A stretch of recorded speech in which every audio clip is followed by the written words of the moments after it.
Hi guys, thanks for tuning in. My name is Angie Owoko, and if you're new here, you're most welcome. So I recently took part in the UEFA Europa Championship League 2024 volunteer interview, and I wanted to share my experience here for those people who are still anticipating for their interview so that they know what to expect.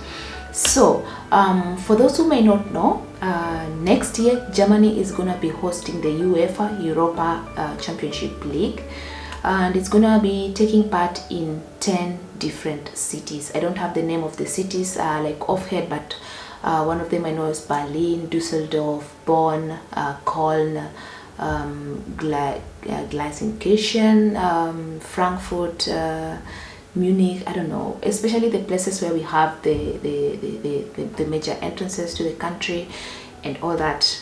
Like, you can make a research of it.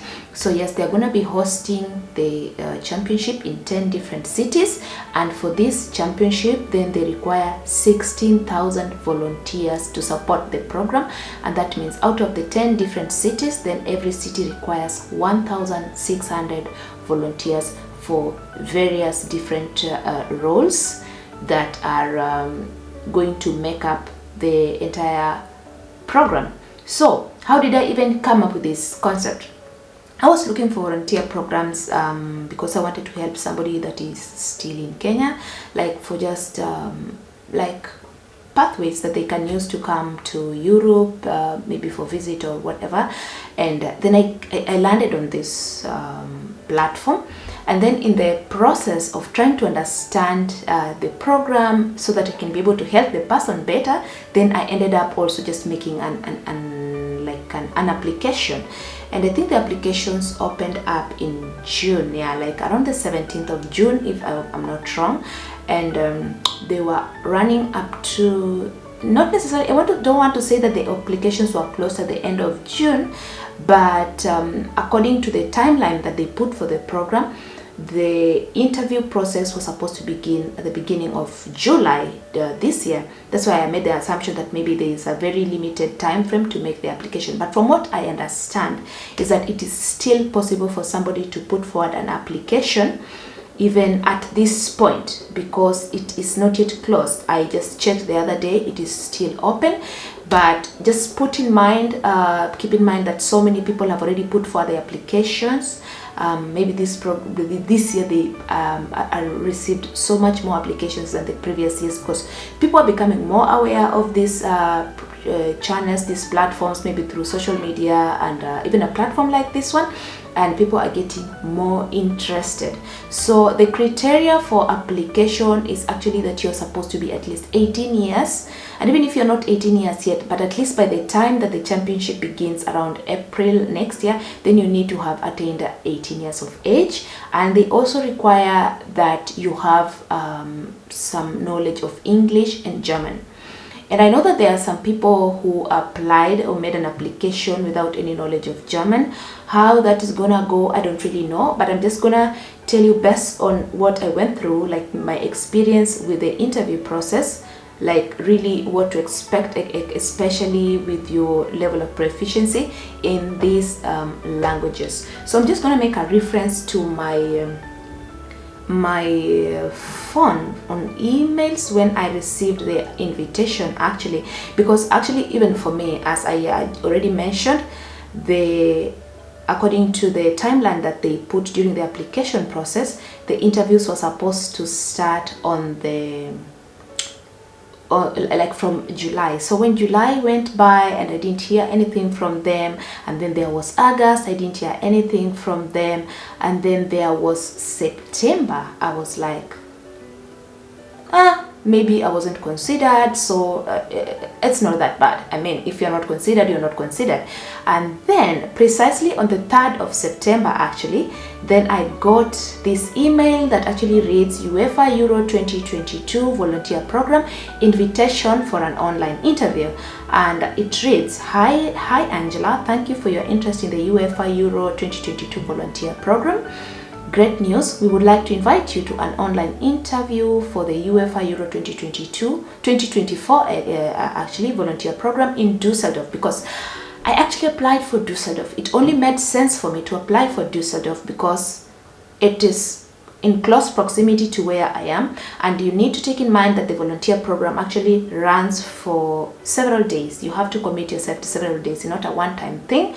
And it will be easier for me to commute to, because I already work in Düsseldorf. I'm already working in the environments of Düsseldorf. So for me, it was just the practicality of it. That's why I chose that city. So it says, if you are still ready to take on the challenge and become a UEFA Euro 2024 volunteer, you can now choose from a range of dates and timelines for your interview. Please log into your volunteer portal and pick the most convenient day and time within the next 7 days. You can change your slot until 24 hours before your scheduled time. And then now there is a portal, like there is a link where you can click and then log into your portal. And I understand that there are some people that created the page or like made an application that already forgot their login details, and I think that happened to me. I think I had to change my password, or no, actually I didn't, but it was sort of, I mean, this was in June and this is in September, and I have so many like platforms where I need to use my login, especially at work. You can imagine I have like, I don't know how many applications for work. I have to log into this, to log into that. So anyway, that is not so important, but yeah, you need to remember your login details. So I got my invitation on the 3rd of September, and I was given 7 days to accept the interview, that is if I was interested. And of course, you cannot imagine the joy that filled my heart for the fact that I applied for something and I was considered. I got really interested. And if you're anything like me, when I'm preparing for any kind of interview, I get really nervous. So I got really nervous, and not stressing or anything like that, but because I was working the morning shift during this period, then I picked Thursday because at least it gave me a leeway. And I remember very well 3rd of September was Sunday, so I did not want to choose Monday or Tuesday. I just felt it is too soon and I will stress. I need to give myself time to really adjust and bring myself to that, you know, to stabilize myself enough. And yes, I picked the date for my interview to be the 7th of September. And since I was working the morning shift and all the like the hurdles that I have to go through to get to the house from work, and then I picked the time to be 4:30, and luckily I made it home by around 3:45, and then I was ready for my interview, which was actually gonna be via Teams.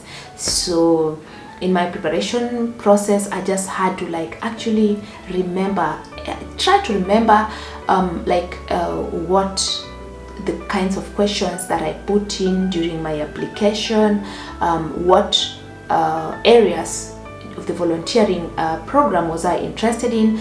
And if I remember so well, like it's something I know very well that it's just something that has to do with the hospitality, because I am in the hospitality business, or yeah, I'm in the hospitality industry.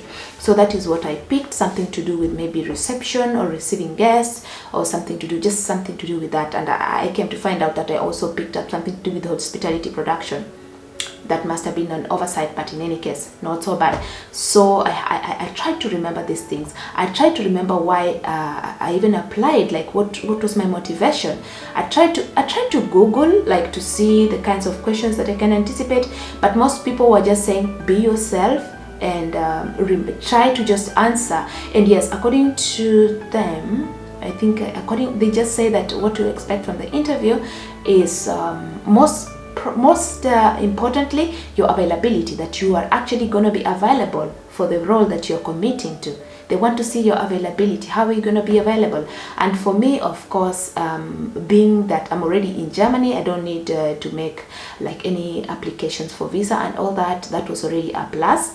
And then the fact that next year, you know, it's a new year, we're beginning a new program, and I can now pick out my leave days based on this period. Like I can set away some of my leave days to cover this period, because every year we have actually 30 working days of leave, and that means weekends are not included. So normally we have so many leave days. Even if I am taking like 7 days of leave, it means 2 days have to be a weekend, which is not counted. It's my off day, whether I'm on leave or I'm working, and then only 5 days that I need to take out of my leave day, so which was not so bad.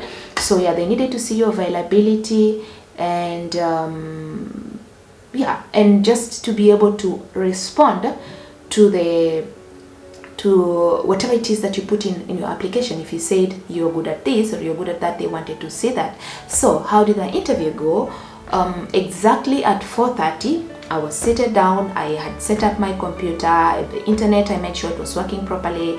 I made sure that I have access to Teams on my computer.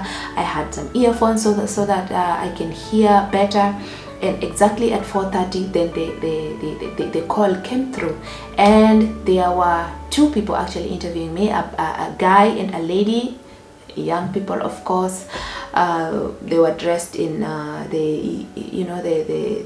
this football uniform or whatever, the blue t-shirts or something like that. And from the first minute, they were really like polite and inviting. But what I noticed from the word go was that they went straight away to German.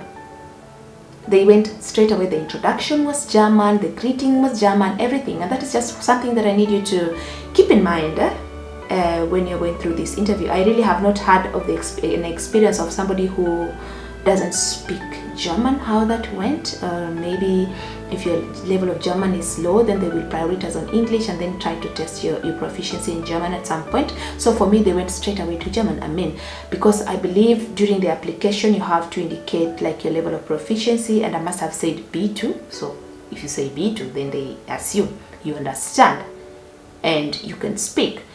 But luckily for me, being that I work in the hospitality industry and I interact with people every single day in German. I mean, the guests on the telephone, on email, via email. I interact with my colleagues. This has really helped me to build my confidence in the German language, to sharpen my listening skills, to just sharpen my knowledge in German. I realized like lately I've become so much better at speaking than when I even like started working in the hospitality industry in German. So yeah, anyway, they went straight away to German. They introduced themselves, who were and then they told me like an overview of the program, just like what I mentioned in the beginning, the dates that the program is gonna run, that is gonna run in 10 cities, that they are expecting to have like 16,000 volunteers and 1,600 that they are looking for Dusseldorf. And then now, of course, they introduced themselves, and then they wanted to know about me. And yeah, I introduced myself, who I am, where I work, and what I do in Germany. And then yeah, that went well, because they could already notice that I didn't have to like strain to listen to pick up the words. Like, I can listen, I can understand, I can interact in German, so that one was good. And then, so the thing is, they were quite relaxed, they were quite nice, they don't make you nervous. I mean, this is a volunteer program, you put yourself out there. They don't need you to make you nervous, but they still need to know that they are finding the right candidates, especially knowing that the competition is really high. And then, so they asked me such questions as that. Just like to know my availability, and yes, I did mention that yes, I work blah blah blah in this, but I'm able to take out some leave days during this period, so I can extend my availability to the period that I'm expected to be available, if that makes sense. And then the other thing that they asked, now they say that we also need to really like test your language abilities, and they said, so we are now going to switch to English and like see how well you can communicate in English. And in my head I'm like, my goodness, haha, bring it on. And then when they switch to English, the question that they asked me, like, what motivates you?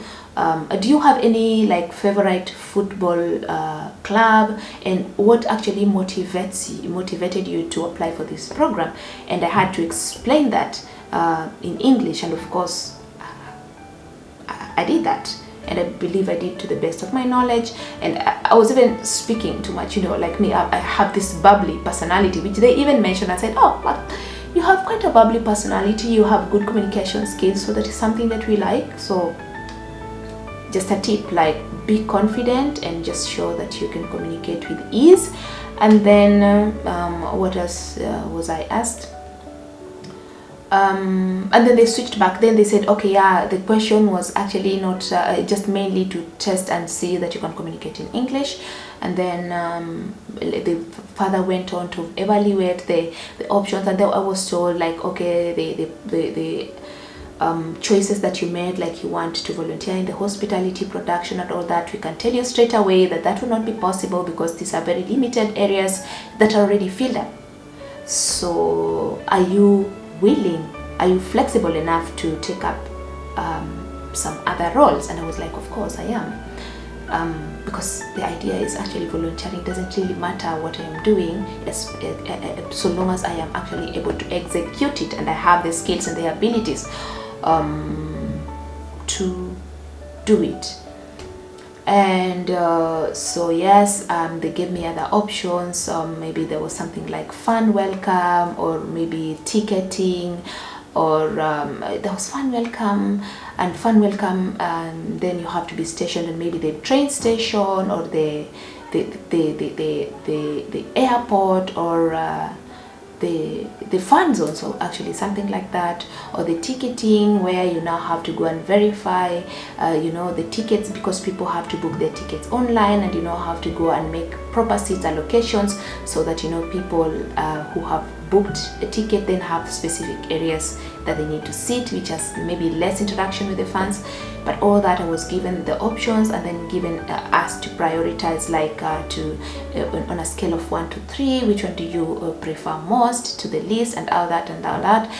And yeah, basically that was it. You just need to actually answer the questions and actually be able to show your language abilities. And I think it's really important that you be able to communicate in both languages, because they clearly indicated that the languages that they need are both German and English. So my guess is that people who actually have these language abilities have a higher chance of getting called or invited for an interview, rather than somebody who can only speak English and can barely understand German. But again, this is actually depending on the kind of position that you applied for. If your position maybe doesn't require you to interact so much with people, then even with your English. So I'm not trying to discourage anyone, but I'm also just trying to manage your expectations. And I'm also trying to say that if you actually indicated that you can speak German or you can speak English, make sure you actually practice, sharpen your language skills, make sure you can actually make a proper sentence in German. And it doesn't mean that you have to say, oh, my name is so and so, because that is not going to come into play when a fan is asking you where the toilet is, or how do they get to the stadium, or this and that and those. It means you have to actually have the skills to be able to communicate with somebody, because some of these Germans, especially the older generation, cannot speak English. They don't even understand. So you need to be able to actually have some proper skills of German. So as you're waiting for your interview out there, make sure you sharpen your German language skills and impress. Actually, if you impress during the interview, what happens afterwards is, so impress so that you are able to go to the next stage. So basically that is what I wanted to share with you guys, and I'm just hoping that it's going to help somebody to manage their expectations and to prepare adequately for their interviews if they are waiting for it. What I need to mention is that they say that the interviews are going to run until the end of the year, somewhere in December. So we are in September. If you have not received an invitation, don't give up. And if you're a person of faith, pray. I mean, if there are so many invitations, it's gonna be like, it's not a matter of, by the way, it's not a matter of first come first served, but it's just a matter of who actually meets the requirements better. So somebody can actually put across an application today and is considered and even invited for an interview in the next coming weeks, just because they are better suited for the position that they applied for, and they are well prepared even when they were making their application. So if you still want to apply, go for it, but you stand a better chance if you can speak German to A2, I can say that, A2, that you can really actually express yourself or actually a strong A1. Don't be discouraged. So if you have any questions, feel free to drop them in the comment section down below. If you haven't subscribed to this channel, I'm inviting you to do so. Welcome to my space. I post videos about life in Germany, living in Germany, and everything about Germany that just surrounds my life. Hope you enjoyed this video. Do not forget to like, comment, share, subscribe, and I will see you on another video.